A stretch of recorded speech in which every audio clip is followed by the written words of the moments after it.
રાણપુર ખાતેથી સામાજિક સંવાદ કાર્યક્રમમાં સૌ આપણા સમાજના લોકો ભારતીય જનતા પક્ષના સમર્થનમાં મતદાન કરે અને ભાઈ શ્રી ચંદુભાઈ જીતવાના છે, પણ આપણે ખૂબ સારી બહુમતીથી આ રાણપુર બેઠકમાંથી પણ કમળના નિશાન ઉપર મતદાન થાય. મારે વરરાજાને થોડીક ગળાની તકલીફ થઈ ગઈ, જોડે પ્રવાસમાં જ હતા, પણ અહીંયા આવેલા જાનૈયા બધા મજબૂત છે, બધા ખૂબ સારી રીતે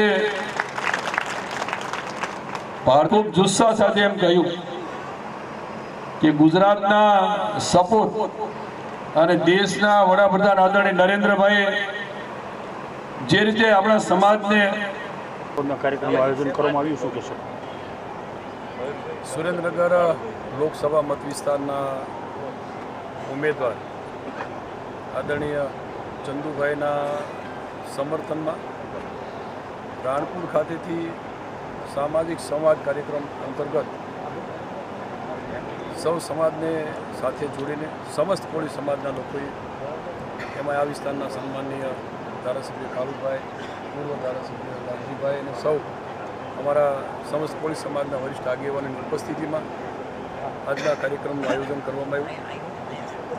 આગામી દિવસમાં દેશના વડાપ્રધાનની આ લોકસભાની ચૂંટણી એને અનુસંધાને સૌએ સાથે મળીને સમરસતાના ભાગરૂપે સમસ્ત કોળી સમાજના સૌએ સાથે મળીને સૌ સમાજને સાથે જોતરીને ભારતીય જનતા પક્ષના ઉમેદવાર એવા ચંદુભાઈના સમર્થનમાં એને મતદાન થાય અને દેશના વડાપ્રધાન જે રીતે સૌ સમાજને એક પારિવારિક ભાવનાથી જોડવા માટેનો, જોતરવા માટેનો પ્રયાસ કરી રહ્યા છે, એના ભાગરૂપે અમે લોકોએ પણ સૌ સમાજના લોકોને, સમસ્ત કોળી સમાજના લોકોને, અમારી સાથે જોડાયેલ નાના મોટા સૌ સમાજને પણ જોતરીને ભારતીય જનતા પક્ષના સમર્થનમાં મતદાન થાય એના ભાગરૂપે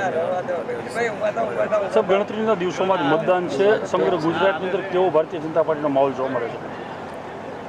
સમગ્ર ગુજરાતની અંદર 26 બેઠકો ભારતીય જનતા પક્ષની 26 બેઠકો જીતશે અને ખૂબ સારી બહુમતીથી જીતશે. રાજ્યના માનનીય મુખ્યમંત્રી અને દેશના વડાપ્રધાન આદરણીય નરેન્દ્રભાઈ જે રીતે કામ કરી રહ્યા છે એને ધ્યાનમાં રાખીને મતદાન કરશું. 25 બેઠકો જ રહી ને?